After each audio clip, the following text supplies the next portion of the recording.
La evolución es la ley de la vida. O sea que la ley de la vida es evolucionar. Y no podemos escapar a ella. Todos estamos en esa fuerza, en ese río que se mueve de un lado a otro. No sabemos bien cuándo comenzó ni cuándo va a terminar, pero ahí estamos. Y podemos elegir ser arrastrados por las corrientes, nadar o construir un velero y juntar más gente y remar hacia el destino, hacia la finalidad.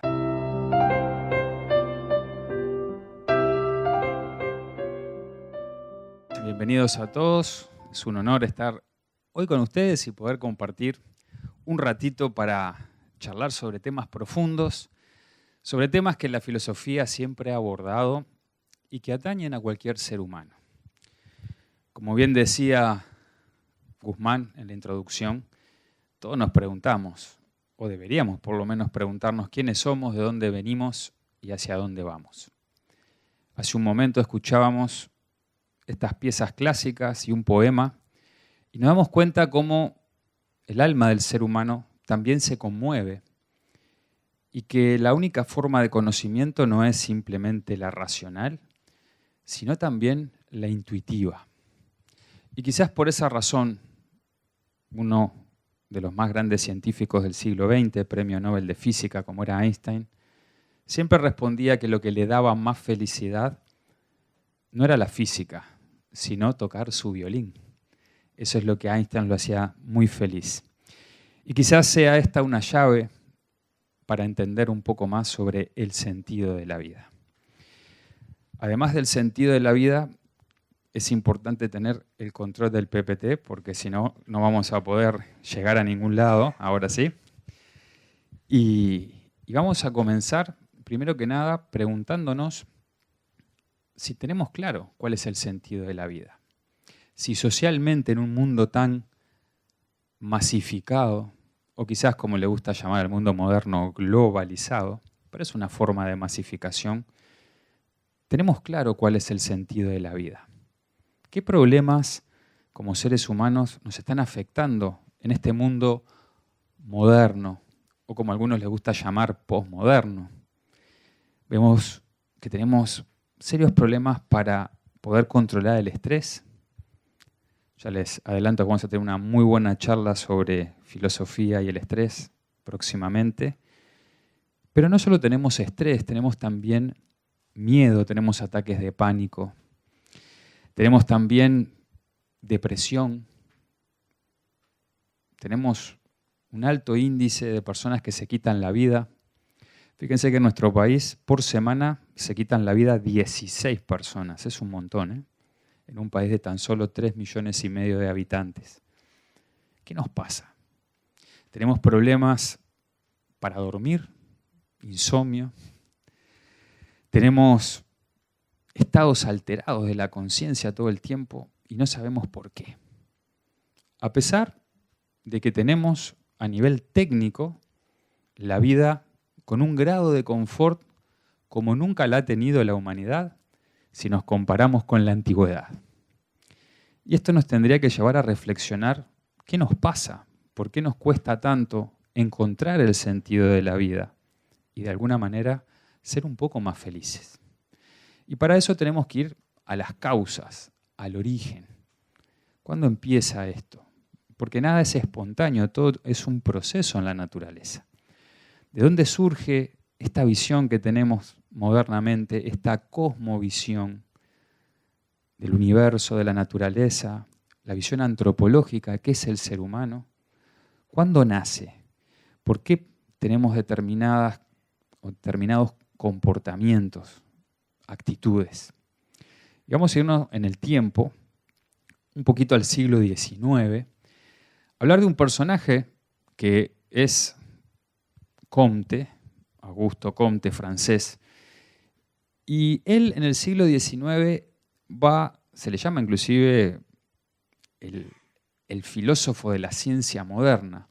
Él va a imponer y va a desarrollar lo que después vamos a conocer como el positivismo, algo que sigue estando en nuestra mentalidad moderna del siglo XXI, en donde diríamos que la máxima es que solo el conocimiento basado en hechos observables y verificables, o sea, empíricos, es válido. Eso es lo más importante. De un punto de vista de cómo entendemos la realidad, es decir, de qué es la realidad, qué es las cosas, el ser, o sea, ontológicamente, ¿qué es la realidad? Lo único que es real e importante y válido, básicamente, es aquello que yo puedo medir, que yo puedo observar empíricamente. Este impulso o esta visión del mundo no fue del todo negativa en el sentido que le dio un gran impulso y una gran fuerza al desarrollo de la ciencia. Y así en el siglo XIX la ciencia se desarrolló altamente. Pero esta visión no solamente impulsó la ciencia, sino que también afectó la forma de entender la historia, el ser humano, la sociedad, la forma que nos relacionamos con la naturaleza. Todo fue, de alguna manera, como si fuera un lente de color. Nos colocaron esas gafas, esos lentes, y a partir de ahí la humanidad, las diferentes sociedades, empezamos a ver las cosas teñidas con ese color. Pero como ya sabemos, la luz blanca contiene los 7 colores. Si solo nos quedamos con uno, digamos que nos falta ver otras partes.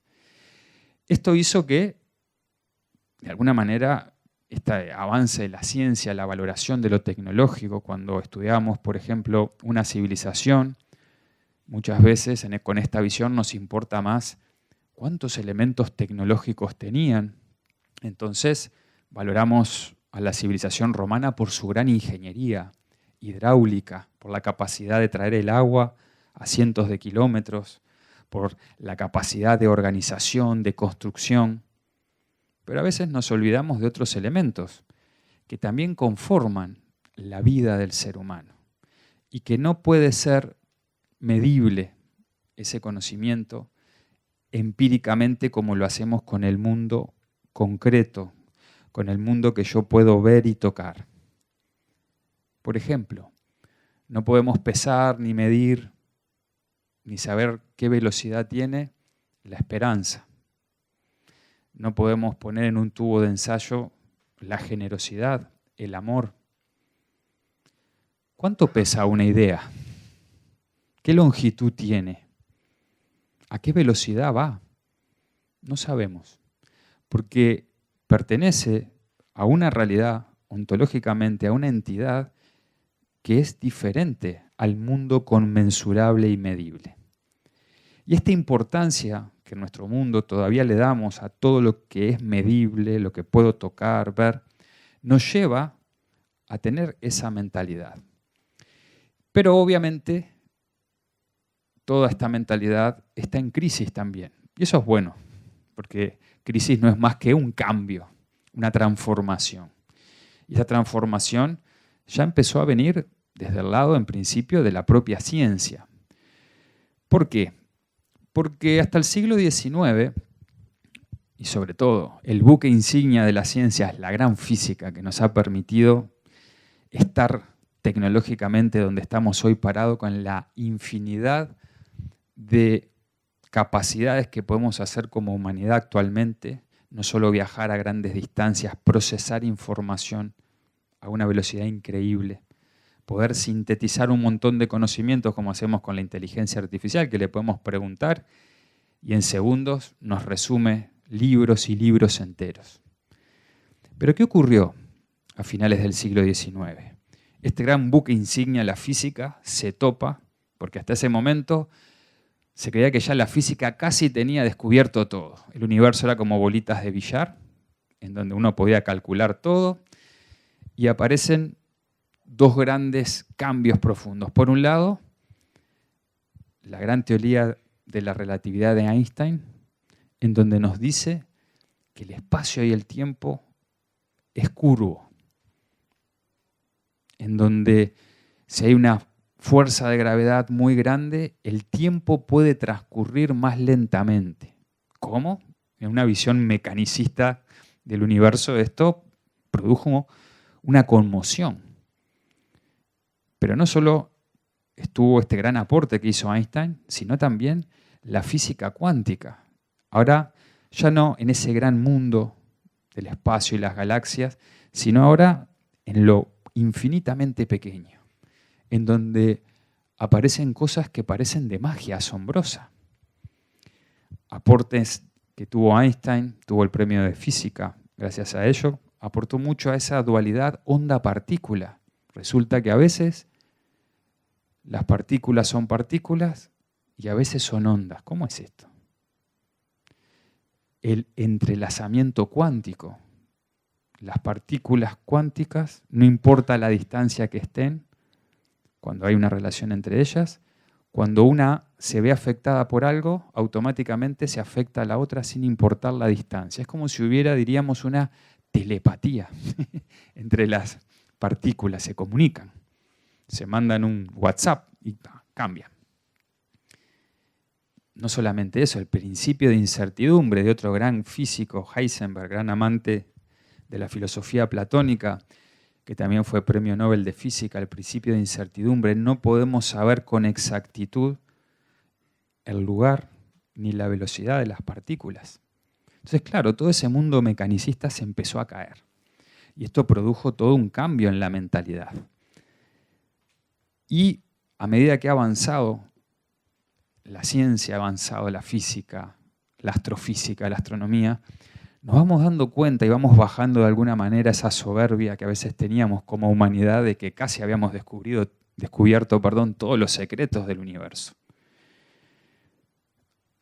El universo tiene aproximadamente, se calcula, porque no sabemos por supuesto a ciencia cierta, más de 100.000 millones de galaxias. Nuestra galaxia, la Vía Láctea, tiene aproximadamente sistemas solares como el nuestro, más de 100.000 millones. O sea, ¿qué es la Tierra? ¿Qué es la humanidad en ese gran cosmos, en ese gran universo? Un grano de arena. Tanto es así que nosotros conocemos con toda nuestra potente ciencia tan solo un 5%. Fíjense, un 25% es materia oscura y un 70% energía oscura. Aproximadamente, porque no lo sabemos. Nuestros científicos todavía lo siguen investigando. O sea que sigue siendo para nosotros el universo un enigma. Es como si dijéramos, conocemos a una persona si solamente conocemos el 5% de lo que es la persona. Diríamos que en realidad es un gran desconocida esa persona para nosotros. Pero no solamente es un enigma nuestro universo, un misterio, sino también el ser humano es un misterio.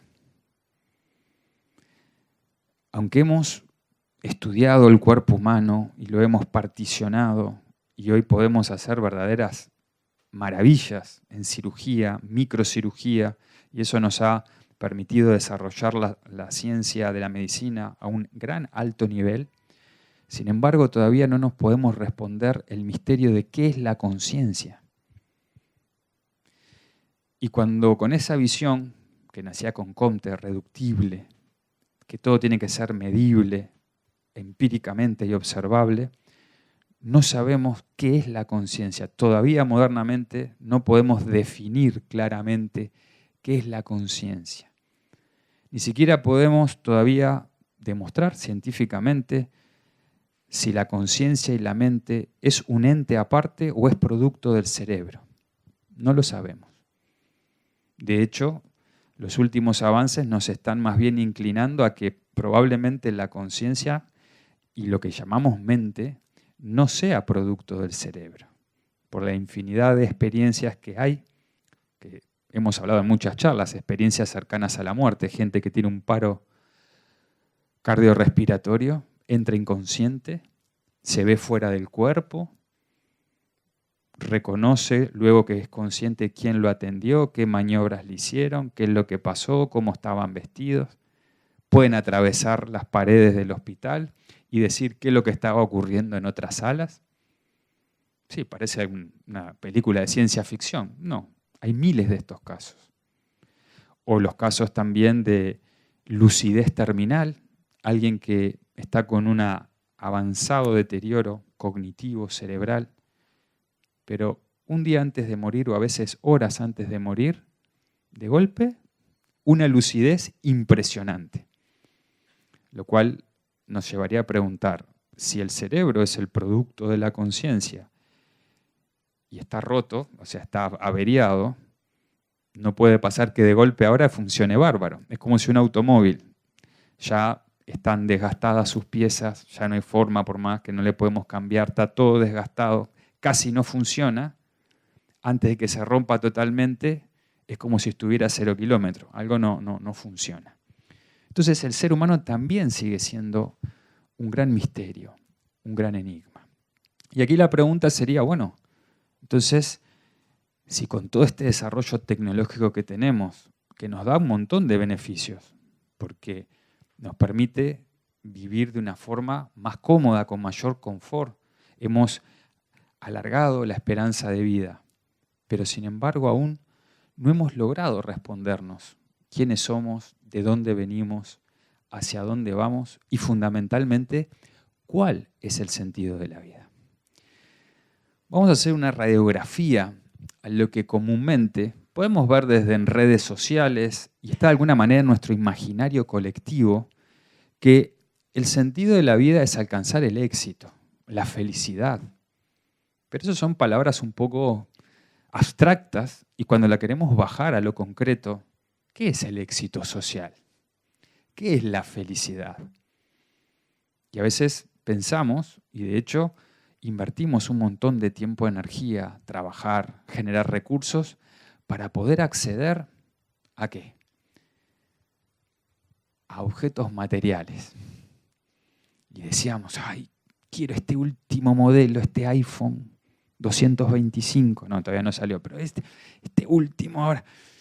Y un deseo insoportable que no aguanto más. Y cuando lo tenemos, ¿cuánto dura esa felicidad que dábamos casi un brazo por tenerlo? Poco tiempo, porque ya deseamos el nuevo modelo que va a salir. Y así vamos de alguna manera en una necesidad, en búsqueda de un placer efímero constantemente, y estamos como una especie de rueda en donde no salimos, como una rueda de hámster. La filosofía budista nos va a decir esa rueda del samsara. Estamos todo el tiempo generando acción, reacción, causa-efecto, buscando de alguna manera calmar una sed del alma, pero cuanto más tomamos, más sed tenemos. Cuanto más tenemos, más deseamos. Y cada vez se vuelve más y más y más. Y no solo eso, sino que todo eso que vamos adquiriendo, como no lo controlamos, muchas veces nos va esclavizando. Y a veces diríamos, bueno, si nos comparamos con nuestros bisabuelos, necesitaban menos cosas que nosotros. Nosotros como que necesitamos un nivel de confort y de elementos materiales que si nos lo quitan sufrimos terriblemente. Tanto es así que si nosotros perdemos el celular, nuestro móvil, es como que se nos murió un familiar, quedamos incomunicados. Pero hace no más de 30 años, solo había teléfono fijo, ¿saben? Y a veces ni todo el mundo tenía teléfono, había que ir a la casa del vecino, si uno era del interior, a llamar por teléfono. Y no pasaba nada, nadie se moría. Pero ese estado de ansiedad constante que tenemos, que hace que, como todo lo que vivimos muchas veces es efímero, buscamos un sentido de la vida en satisfacernos a través del placer constantemente. Y como el placer es efímero, cuando desaparece, viene el sufrimiento, el dolor. Y estamos muchas veces todo el tiempo mirando el futuro, lo que va a pasar. Y eso nos genera ansiedad. Entonces, estoy haciendo una cosa y ya estoy pensando lo que voy a hacer ahora más tarde. Cuando me voy a acostar ya estoy pensando lo que voy a hacer cuando me levante.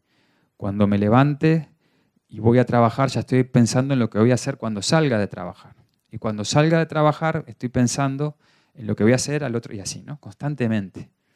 Eso nos genera este estado de ansiedad exacerbado que nos altera.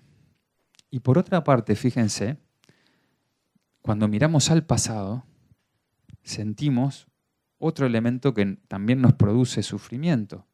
La ansiedad por el futuro y el pasado por la nostalgia de aquel momento tan lindo que pasé, o cuando estaba con fulanito, con menganito, y ahora ya no lo tengo. Y sufro, y sufro, y sufro, y sufro, esa nostalgia como los tangos, ¿vieron? Siempre hablando del pasado que fue mejor. Y entre esas dos dualidades, de esa nostalgia constante del pasado y de esa ansiedad por un futuro que todavía no llega, desperdiciamos lo que la filosofía tradicional o a la manera clásica siempre enseñó, que lo más importante, la única realidad, es el presente, el ahora. Y el vivir el ahora, cada momento, y que está bien proyectar el futuro, pero una cosa es proyectar, organizar, y otra cosa es estar ansioso todo el tiempo. Ese estado de estar saltando y hace que a su vez, fíjense una cosa, cuando estamos ansiosos nos cuesta ser ¿qué? Detallistas, profundos, porque no estamos serenos. Entonces, cuando quiero hacer una tarea, quiero tener una conversación, quiero hacer algo con alguien, como estoy ansioso, lo hago atropellado, como un elefante en un bazar, ¿no? Rompemos todo. Y si nos fijamos, las antiguas civilizaciones, que no eran perfectas, por supuesto, no tenían el desarrollo tecnológico nuestro, pero sí tenían una característica, y es que las cosas las buscaban hacer, desde los objetos materiales hasta las relaciones, trataban de hacerla de una manera profunda. Eso que los antiguos llamaban, cuando fabricaban algo o hacían algo, construían algo, que fuera duradero, que fuera estético, bello y también útil. Fíjense las tres cosas. A nosotros lo único que nos interesa es que sea útil y descartable, es así, ¿no? Fíjense la diferencia. Y ese estado constante de insatisfacción nos lleva a lo que hablábamos hace un ratito. ¿Cómo está nuestro mundo actualmente? ¿Cómo está nuestra sociedad?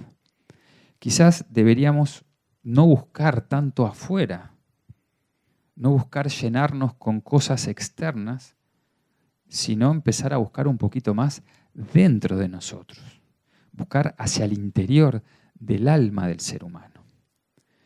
Porque a su vez, si lográramos, que la mayoría no logramos alcanzar estos grandes estándares de vida, de éxito, aún esas personas también sufren, también tienen estrés, también tienen crisis. Y el creer que adquirir todo eso nos va a dar la felicidad y que ese es el sentido de la vida es una visión muy pobre. Vamos a ver otra cosa muy importante, y es que cuando somos lanzados a la vida, como bien decía un gran filósofo presocrático, Heráclito, todo está en un continuo cambio de venir. Por eso decía que no nos podíamos bañar dos veces en un mismo río. Y esto quiere decir que hay algo que seamos conscientes o no, pero nos angustia siempre. Y es que todo lo que nos rodea, todo lo que tenemos, está destinado a cambiar constantemente, a transformarse, a morir, renacer, morir, renacer. Y eso nos angustia. Los seres queridos que tenemos en algún momento van a morir. Las mascotas que tenemos van a morir. Nuestro sistema solar, cuando se apague su estrella central, el Sol, va a morir. Nuestra galaxia también en su momento va a desaparecer. Todo lo que está va a desaparecer. Todo, nuestra casa, nuestras cosas, todo. Y si no tomamos conciencia de eso, de esa realidad ontológica que nos golpea existencial en la cara, lo que vamos a hacer es una huida, como hacen los niños. ¿Vieron cuando hay algo que les da miedo? Tapamos los ojos y decimos, no hay nada, no existe. No hay monstruos, cierro los ojos. Pero eso sigue estando ahí. Y a veces vivimos la vida como que no fuéramos a morir, como que no vamos a envejecer, como que no vamos a enfermar. Y sobre todos estos temas siempre trabajó la filosofía, las escuelas de filosofía. Y esto nos ha llevado, esta visión del mundo nos ha llevado a una patologización del ser humano. Y hoy muchos psiquiatras, hoy traje uno que es muy conocido en redes sociales, José Luis Marín, que es muy interesante porque fíjense lo que se han dado cuenta, luego que él fue educado en una mentalidad de la psiquiatría y ahora obviamente la está cambiando. Dice, si alguien presenta timidez y vergüenza, que es lo más normal del mundo, ¿quién no ha sentido alguna vez timidez y vergüenza? Al declararle el amor a una persona, al hablar en público, al tener una entrevista de trabajo, al pedir perdón, a tantas cosas, al dar un examen. Bueno, su diagnóstico es fobia social. O sea, ya, tenés una enfermedad. Si alguien presenta preocupación y miedo, ¿quién no ha tenido preocupaciones? ¿Quién no tiene preocupaciones y miedo, se le diagnostica trastorno de ansiedad. Si alguien presenta tristeza, ¿quién no se ha sentido triste alguna vez? Desde porque pierde nuestro equipo de fútbol, hasta porque se muere un familiar, hasta porque perdemos un trabajo, hasta porque perdemos un amigo, hasta porque se nos rompe algo. Bueno, se le diagnostica depresión. Y eso se nos va grabando. Usted tiene, fíjense, depresión, o tiene un trastorno de ansiedad, o tiene una fobia social. ¿Y qué ocurre? No solo pasa con las personas adultas, pasa con los niños también. Si un niño tiene una rabieta, ¿quién de niño no se enojó o tuvo una rabieta alguna vez? Tiene un trastorno de regulación disruptiva del estado de ánimo. Si un niño es inquieto, lo cual es lo más normal del mundo, ¿qué niño no es inquieto? Y sumémosle nuestra forma de vida actual, porque hace ya unos 20 o 30 años lo normal era que los niños estuviéramos en la calle jugando. Pero ahora, por el ritmo de vida, por el peligro, los niños están mucho más encerrados. Ni que hablar que están expuestos a la estimulación constante de todos los aparatos digitales. O sea que si ya éramos inquietos, ahora estamos más inquietos. Bueno, se le diagnostica un trastorno por déficit de atención e hiperactividad. Y claro, todo esto también beneficia ¿a qué?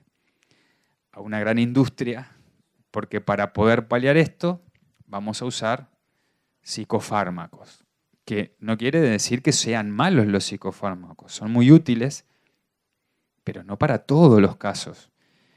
Porque si empezamos a patologizar a toda la sociedad, hay algo que no está bien, no está correcto. Y nos dice José Luis Marín, se convierte una persona autónoma y funcional, o sea, no que tiene un grave problema psicológico, sino autómata, funcional, una persona normal, que sufre dificultades vitales, ¿qué quiere decir? La propia dificultad, adversidad de la vida, como puede ser rupturas familiares, problemas en el trabajo, infelicidad en las relaciones, baja autoestima, se lo convierte en ¿qué? En un enfermo dependiente de un tratamiento con psicofármacos. Se le diagnostica que su cerebro tiene un problema que debe ser solucionado con psicofármacos. O sea que todos los problemas es un problema químico. Bueno, eso nace, esa visión inclusive de la psiquiatría y de la ciencia y la medicina, nace de lo que hablábamos hoy, de esa visión de que lo único conocimiento válido es lo medible, lo empíricamente medible, y lo demás no tiene. Entonces, claro, si la única realidad es lo físico, cualquier problema es un problema químico. Bueno, hoy por suerte la medicina se está dando cuenta que muchos de nuestros problemas a veces son psicosomáticos, ¿no? Y a veces tenemos un problema psicológico, nos hacen un análisis de sangre y nos da perfecto. Nos analizan aquí, allá, todo. Usted está a 0 kilómetros a nivel biológico, pero psicológicamente estamos afectados porque a veces puede ser por algún problema, una pérdida, una ruptura de pareja. La causa no es física, pero tarde o temprano lo psíquico va a terminar afectando lo físico y también viceversa. A veces no tenemos ningún problema en la vida y hay gente que están en su mejor momento y de golpe se le despierta una enfermedad tremenda. Sus análisis están todos mal. Pero si estaba en el mejor momento, estoy muy sereno, no tengo ningún problema. Y obviamente esa enfermedad física también va a afectar su parte psicológica, esto es obvio. Pero la realidad es más compleja. Entonces, si hablamos del sentido de la vida, no está, como recién decíamos, en la búsqueda del placer. Y la solución a la adversidad, a los problemas, no está en consumir de una forma casi adictiva psicofármacos. Eso no nos va a llevar a la felicidad, a encontrar el sentido de la vida. Y vuelvo a aclarar por las dudas, por si no se entendió bien, que no estamos diciendo que los psicofármacos no sean útiles, por supuesto, pero son útiles, como bien lo explica el psiquiatra, cuando es necesario, no de una manera masificante, globalizado. Esto ha hecho que sea de una forma aumentado en un más de 400% el consumo desde los años 80 hasta ahora de psicofármacos. Bien, entonces, ¿cómo debemos encontrar el camino, el sentido de la vida? ¿Dónde podemos buscarlo? ¿Dónde podemos encontrarlo? ¿Dónde podemos tener un mapa, una guía? Algo que nos lleve en la filosofía a la manera clásica. En aquellas escuelas de filosofía que se dedicaron, tanto en Oriente como Occidente, a la formación humana, a la formación de lo que llamaban del carácter del ser humano.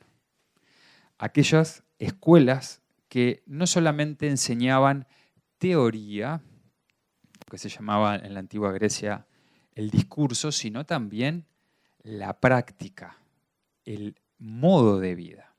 O sea, una filosofía que no es una filosofía como encontramos académicamente a nivel intelectual, que podemos hacer una licenciatura en filosofía y está muy bien, nos puede ser muy útil, pero hay una desconexión total en el mundo moderno entre una forma de vida, una filosofía de vida y cómo nosotros hoy modernamente estudiamos filosofía. Lo decimos muchas veces en todas nuestras conferencias.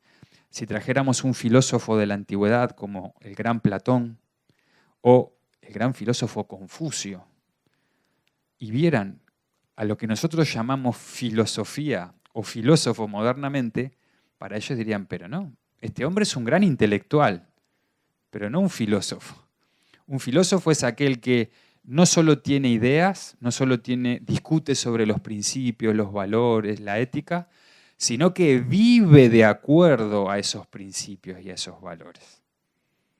Entonces, no puede haber una teoría sin una práctica. Entonces hay una gran diferencia entre intelectual y filosofía, aunque ahora para nosotros nos parezca lo mismo. Este hombre qué bien que habla, qué abstracto. No le entendí mucho, pero la verdad que sabe un montón. No, la filosofía a la manera clásica, tanto de Oriente como Occidente, era una herramienta fundamental para entender el sentido de la vida.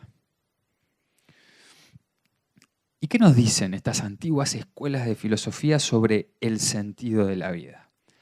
Nos decían, por ejemplo, en la filosofía de la India nos hablan de el gran Dharma. Toda la naturaleza del universo es como si fuera un gran ser vivo, un gran ecosistema, y marcha de un punto a otro. Y esa marcha de la vida le llamaban evolución. Por eso decían que todos tenemos, de alguna manera, una finalidad, un destino que cumplir. Cuando me refiero a destino, no me refiero a destino a que no tengo libre albedrío, sino una meta al cual llegar.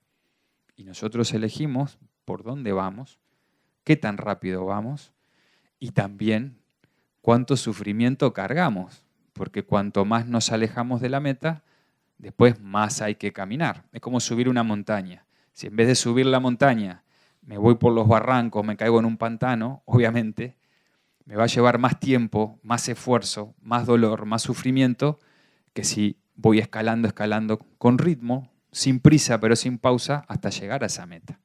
Eso es lo que llamaban esa reacción de la naturaleza al karma. También en la filosofía oriental, en la filosofía taoísta, se hablaba del Tao. Dice, nada está fuera del Tao. Todo está dentro del Tao. Y todo va hacia esa armonía de ir en un perfeccionamiento constante. También en la filosofía oriental, el confucianismo hablaba Confucio del mandato del cielo, que hay que entenderlo, porque está hablando obviamente simbólicamente. Hay una razón, una finalidad en la vida, que está marcada por esa ley suprema del universo, que es la evolución. Él le va a llamar conquistar esa armonía, y llegamos a través del I. Pero en Occidente también. Nos van a hablar la tradición de las escuelas grecorromanas, y en el estoicismo se ve muy claramente esa ley de finalidad que nos habla. Todo el universo, la naturaleza marcha hacia la finalidad. Tiene una finalidad. Que nos van a decir ellos es el bien. Pero claro, a veces la palabra bien, ¿cómo el bien? El bien en el sentido de la evolución. Ir hacia un perfeccionamiento constante. Todas las cosas del universo, desde un trozo de cristal, una hormiga, una planta, un ser humano, un planeta, una estrella, una galaxia, nidos de galaxias, todo está afectado por esa gran ley que va hacia el perfeccionamiento cada vez mayor. Y cuando definían al ser humano, lo definían no como una creación divina, como muchas veces en la religión podemos ver, tampoco como a veces lo consideramos modernamente, que somos un animal pero inteligente. No, consideraban al ser humano como una conciencia en evolución. Y que esa conciencia en evolución evoluciona en la medida que puede ampliar su conciencia y profundizar. Fíjense que habíamos visto, que no la comenté, una diapositiva hace un momento, de que nuestros pensamientos y acciones, más o menos aproximadamente, se calcula que solo un 5% son conscientes. El 95% es inconsciente.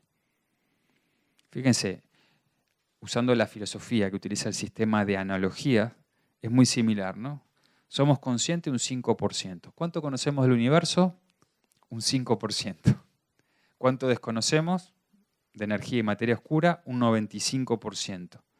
¿Cuánto es nuestro pensamiento y accionar inconsciente? También, un 95%.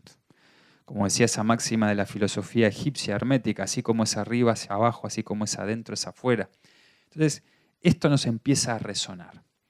Y para los antiguos, la vida, el universo, que era un gran cosmos, o sea que había un orden en el universo, y que todo marchaba hacia esa finalidad, hacia ese destino que es la evolución, también nos decían de que toda esa naturaleza podemos contactar a través, hay un celular creo, podemos contactar a través de qué? A través de nuestro entendimiento, a través de no solamente una razón dialéctica, sino una razón trascendente, una intuición profunda de las cosas. Y la naturaleza está regida por proporciones, por leyes, por diferentes características. Podemos ver la geometrización de la naturaleza. Podemos ver la matemática en la naturaleza. Un gran filósofo y también gran matemático que fue el gran Pitágoras, fundador de una escuela filosófica, la conocida escuela del Museo de los Pitagóricos, se le atribuye estas máximas que dice: la unidad es la ley de la divinidad. Y uno dice, bueno, ¿qué es esto que la ley de la divinidad es la unidad? Quiere decir que en esta gran fragmentación y diversidad que es la vida, no deja de existir una unidad detrás de toda esa hermosa e impresionante vida y manifestación del universo. Y para entender esto siempre volvemos al ser humano, así como es arriba es abajo. Esto también pasa con nosotros. Muchas veces explicamos en nuestras clases de filosofía que podemos mirar y decir, bueno, puedo ver con un microscopio una célula epitelial, que es una unidad. Pero un conjunto de células forman otra unidad que es un tejido. Y ese tejido es una unidad. pero un conjunto de tejido forma un órgano. Y ese órgano es una unidad, pero un conjunto de órganos forma un sistema, que es una unidad, y un conjunto de sistemas forma un organismo, nuestro cuerpo.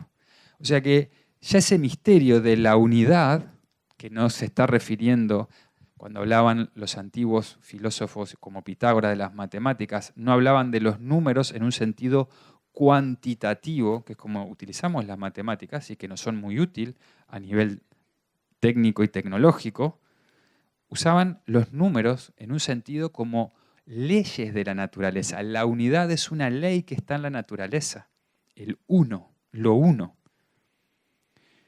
Pero esa es la unidad de la ley divina. Y dice, la evolución es la ley de la vida.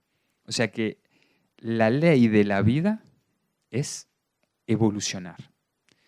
Y no podemos escapar a ella. Todos estamos en esa fuerza, en ese río que se mueve de un lado a otro. No sabemos bien cuándo comenzó ni cuándo va a terminar, pero ahí estamos. Y podemos elegir ser arrastrados por las corrientes, nadar, o construir un velero y juntar más gente y remar hacia el destino, hacia la finalidad. Y por último dice, el número es la ley del universo. ¿Qué quiere decir? Que esa unidad, ese uno, que llamaban los neoplatónicos lo uno, la unidad, esa mónada trascendente, se expresa a través de los números. Otra vez, no números cuantitativamente, sino números como leyes de la naturaleza. Recién hablamos de la unidad, podemos hablar del 2. ¿Qué es el 2? La dualidad. Todo está dualizado. Adelante, atrás, izquierda, derecha, blanco, negro, masculino, femenino, arriba, abajo, frío, calor. Hay una dualidad constante en la naturaleza. Eso que la filosofía taoísta lo simbolizó espectacularmente con el símbolo del yin y el yang. Esa dualidad. Pero no hay absolutos, porque dentro de la parte blanca hay un puntito negro y dentro de la parte negra hay un puntito blanco. Y se está constantemente moviendo. Y después tenemos el 3, que es lo que permite la relación entre los opuestos y da esa estabilidad. Es la relación entre dos partes. ¿Cómo armonizo esas dos partes? Es el 3, que se simbolizaba con la figura geométrica del triángulo, y es lo que da estabilidad. Y después tendríamos el 4, que simboliza la concreción, la manifestación en lo material. Y ahí tendríamos uno de los misterios que enseñaban la filosofía pitagórica, pero como ya sabemos, Pitágoras no se le cayó del cielo la idea, sino porque él había estudiado y estuvo muchos años en el antiguo Egipto formándose en los misterios de la sabiduría. Y después funda su escuela de filosofía en Grecia. Por tanto, el universo se manifiesta de una manera ordenada, geométrica, proporcional. Y el ser humano, que es otra cosa que nos hemos olvidado en nuestro mundo actual, forma parte de ese universo. Nos hemos alejado de la naturaleza, vivimos como de espaldas. En nuestro individualismo, egocentrismo llevado a niveles estratosféricos. Pero aunque no querramos ver, formamos parte de la naturaleza. Y como decían los antiguos indios pieles rojas de Norteamérica, lo que le pasa a la tierra, le pasa a los hijos de la tierra, sí, a nosotros. Ellos no tenían celulares, no tenían aviones que cruzaban continentes, pero sí tenían otra sabiduría de relacionamiento con la naturaleza, que quizás podamos recuperar. ¿Qué ocurre? ¿Cuál es la gran clave para entender el sentido de la vida? Había una gran frase en el templo de Delfos, algunas versiones se le atribuyen al gran sabio Tales de Mileto, pero bueno, no sabemos bien. En ese templo de Delfos, que era el templo del dios Apolo. Apolo es la armonía, es la luz. De hecho, su nombre Apolo, no tiene polos, ¿no? Es la armonía por oposición, representa esa unidad manifestada en la naturaleza. decía ahí, conócete a ti mismo, que es la misma frase que tenemos acá arriba en Nueva Acrópolis, que está abreviada porque, según nos cuenta la tradición, decía, conócete a ti mismo, o sea, hombre, que incluye por supuesto a la mujer, hombre, conócete a ti mismo y conocerás el universo y a los dioses, que tenemos que traducir dioses para la filosofía griega, los dioses que eran las fuerzas de la naturaleza, las leyes de la naturaleza. Entonces la clave está en conocernos a nosotros mismos. ¿Y qué es el ser humano? ¿Qué nos dicen antropológicamente que era el ser humano desde el punto de vista de la filosofía tanto de Oriente como Occidente? En la filosofía griega, a través de toda la tradición pitagórica, platónica, neoplatónica, nos van a hablar de que el ser humano está dividido en aspectos, en dimensiones, en niveles. Tenemos un aspecto que es el soma, lo concreto, la materia concreta, medible, que es conmensurable, donde se mueve nuestra ciencia y nos hemos desarrollado horizontalmente como nunca en la historia. Pero quizás lo que nos falte es ahora un desarrollo también en lo vertical, en el sentido de la conciencia, de trascender. Porque si no logro elevarme, por más que yo me expanda horizontalmente, nunca logro perspectiva. Visualizar desde una perspectiva. Y siempre voy a estar viendo el árbol y nunca voy a poder ver el conjunto, el bosque. Pero además del soma que le llamaban, que era el cuerpo, y que en la filosofía china, tanto en el confucianismo como en la filosofía taoísta, esto se le llama la tierra, el ti, que está simbolizado siempre en los trigramas chinos, de los hexagramas del I Ching, con la línea inferior. Eso es la tierra, el soma. Pero además, el ser humano tiene algo que es lo que nos caracteriza como seres humanos, que tenemos una psique, un alma. Acá no es alma en el sentido como se entiende religiosamente, sino alma como ese elemento psicológico, mental y emocional. Es lo que también los antiguos llamaban el carácter, aquello que se puede dar forma, se puede trabajar, se puede potenciar, se puede desarrollar. ¿Y cuál es el problema? Que desarrollamos mucho lo físico, lo medible, lo conmensurable, desarrollamos un gran potencial en lo concreto y de hecho aprendemos a utilizar técnicas para manejar máquinas, aprendemos a caminar, a hablar, a escribir. Todo es un proceso de desarrollo. Pero nos hemos olvidado a cómo se hace, cómo se desarrolla los elementos de la psique del alma. ¿Cómo desarrollo la serenidad? ¿Cómo desarrollo la imaginación? ¿Cómo desarrollo la creatividad?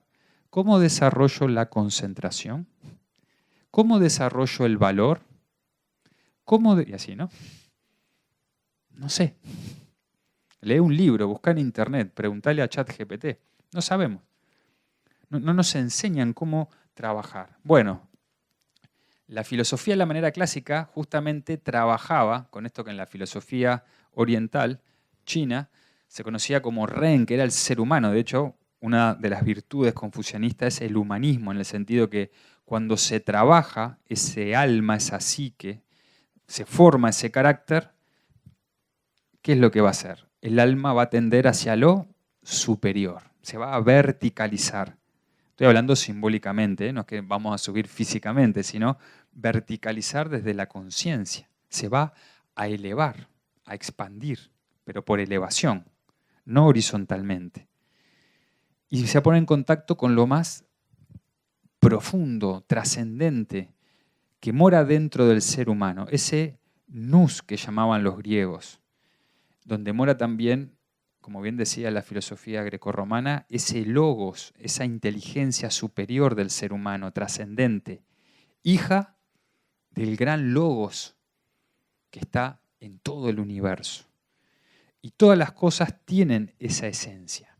Por eso para los antiguos, la visión que tenían del cosmos y del ser humano era una visión muy diferente a como tenemos nosotros, tanto desde un punto de vista materialista, cientificista nuestro, como de las religiones monoteístas. Esto de ver a una especie de Dios de barba arriba en el cielo que se enoja y nos castiga. No. Había una visión de lo que se llamaba panteísmo. ¿Qué quiere decir un panteísmo? Que la divinidad, ese logos, está en toda la naturaleza, no está en un lugar y no en otro. Está en el ser humano, está en una galaxia, está en un sol, está en un planeta, está en una hormiga, está en un cristal, en todo. Y todo está en evolución. Porque lo que es absoluto, lo uno, lo inconmensurable, no puede estar limitado a un lugar y en otro no. Entonces, esa relación de unidad, por eso nos decía Pitágoras que la unidad es la ley de la divinidad, de ese gran logos, esa unidad, tenemos que lograr una unidad dentro de nosotros. ¿Y cuál es el problema? Que no tenemos unidad.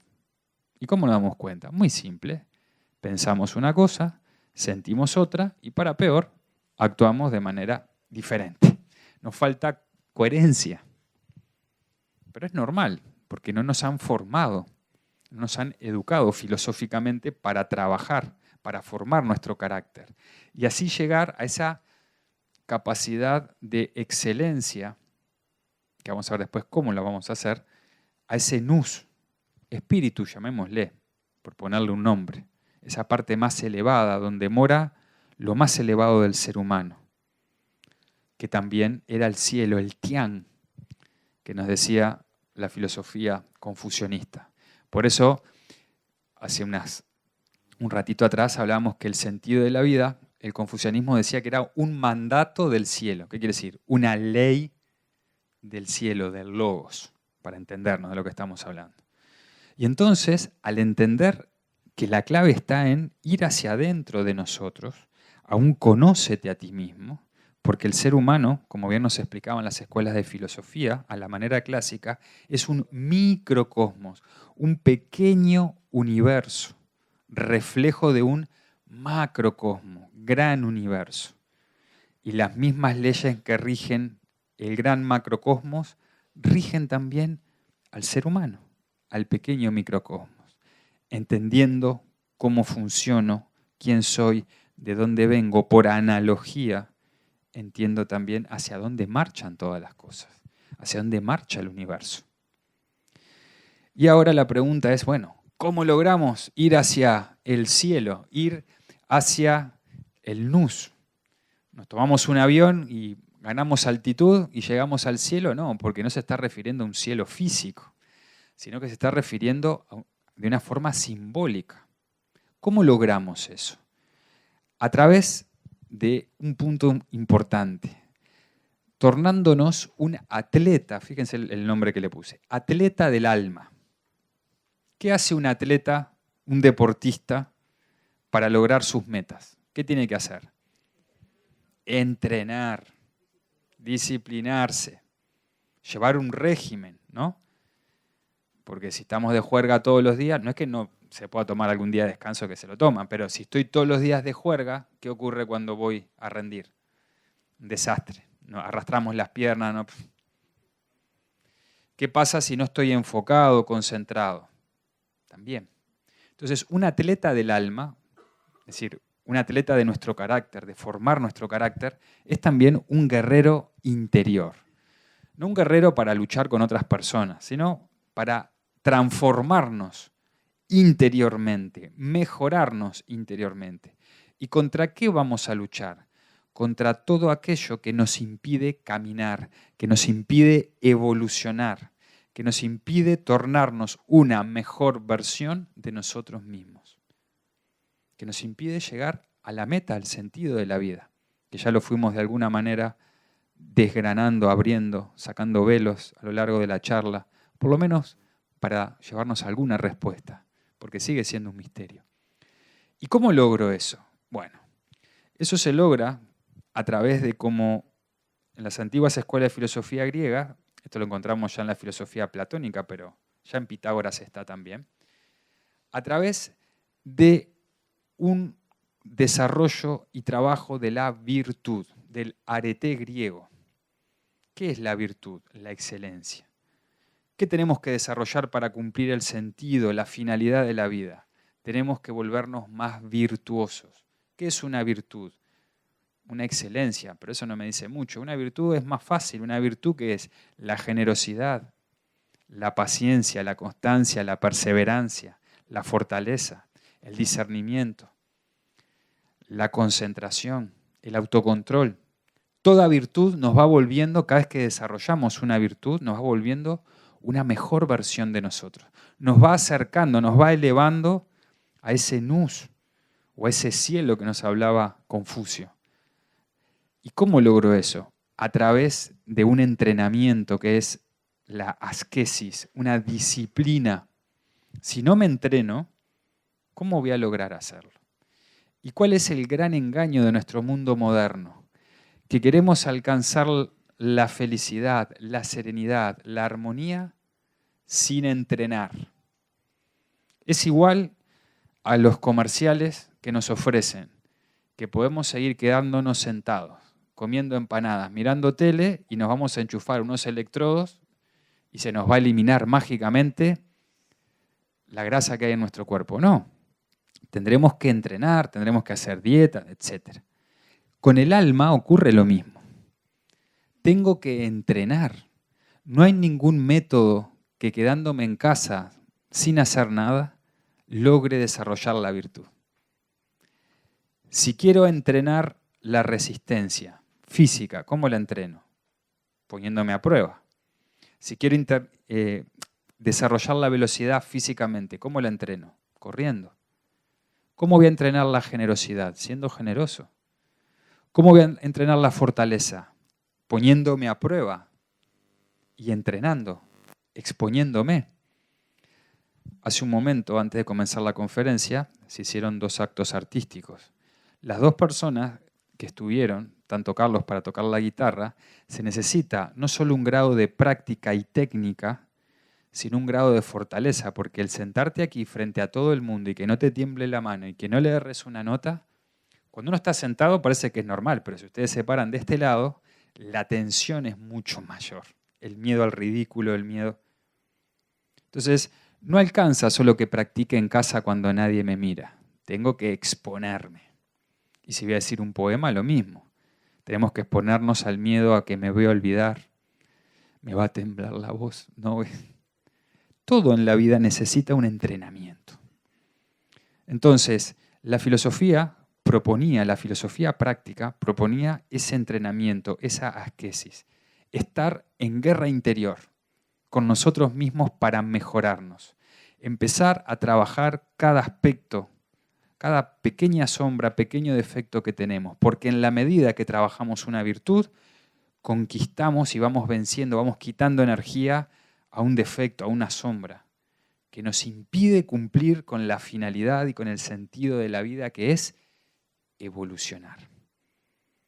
Y en la medida que nos vamos entrenando y nos vamos volviendo un mejor ser humano, vamos también tornando una mejor sociedad, un mejor mundo. Y nos volvemos más serenos, eso que hablaban los estoicos, lograr un cierto grado de ataraxia, esa serenidad interior, paz interior.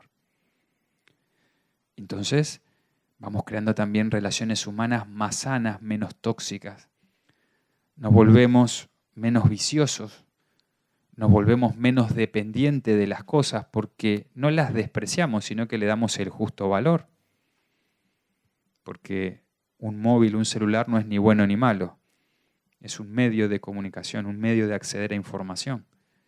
Pero cuando no lo controlo, me esclaviza. Y sin darnos cuenta estamos horas y horas y horas mirando una pantalla azul que nos empieza a afectar nuestro ritmo circadiano y que nos empieza a afectar todo el metabolismo y no nos damos cuenta. Y ahí estamos enganchados a través de la dopamina, pasando, horas y horas y horas sin darnos cuenta. Entonces, necesitamos recobrar el control sobre nosotros mismos y preguntar, ¿quién es el que dirige este barco? Que soy yo mismo. ¿Lo dirige la ansiedad, el miedo, la ira, la tristeza, el odio o hay algo superior que es el que dirige. Y eso superior es lo que tenemos que alcanzar. Y tenemos que viajar desde un mundo conmensurable, medible, que también tenemos que dominar, pero que no debemos apegarnos a él, ni quedarnos presos de él, sino que eso simplemente es un medio, un vehículo para poder llegar y conectar con lo trascendental, con ese espíritu superior del ser humano, con eso que el gran filósofo Platón nos hablaba que es donde mora el bien, la belleza, la justicia, la verdad, los arquetipos, aquello que no se mueve. Y cuando tenemos esto claro, para finalizar, vamos a tener claro a dónde dirigir nuestro barco, nuestra barca, nuestro velero, donde viaja nuestra alma.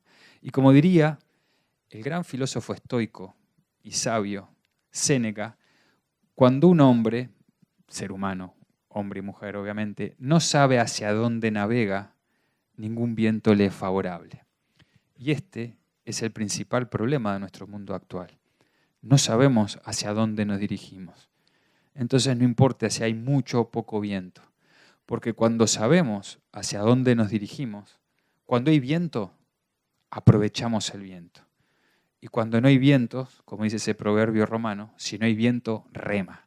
Es decir, bien estoico. Y cuando no hay viento, remamos. ¿Por qué? Porque nos hemos entrenado, nos hemos disciplinado, nos hemos armonizado. Y teniendo esto en cuenta, esta llave tan importante, tan trascendente, que es poder saber al menos hacia dónde nos dirigimos, qué estrella tenemos que seguir, qué destino tenemos que ir. Aunque no hayamos llegado todavía, no sabemos bien cómo es perfectamente, pero sí sabemos hacia dónde nos dirigimos. Si logramos captar eso, entender y sobre todo vivenciarlo, nos volveremos un ser humano más feliz, más libre, y nuestro mundo también será un mundo mejor. Buenas noches y muchas gracias. Hola, no te olvides de suscribirte a nuestro canal de YouTube y compartir este video para que más personas puedan disfrutar de estos conocimientos. Y si te interesan estos temas, no dejes de buscar la sede de Nueva Acrópolis más cercana a ti, en donde desarrollamos el curso de Filosofía Práctica, un programa exclusivo que existe desde 1957 en más de 50 países, hecho 100% por voluntarios que aman la filosofía y desean compartirla con todos. Las clases tienen mucho diálogo, reflexiones y ejercicios para aplicar a la vida cotidiana. Estamos en más de 400 sedes en todo el mundo, abriendo nuevos cursos todos los meses, además de actividades de cultura y voluntariado. En Uruguay estamos en Montevideo y en Colonia. Abajo en la descripción puedes encontrar los links para anotarte a nuestras charlas y cursos. ¡Nos vemos! Hasta pronto.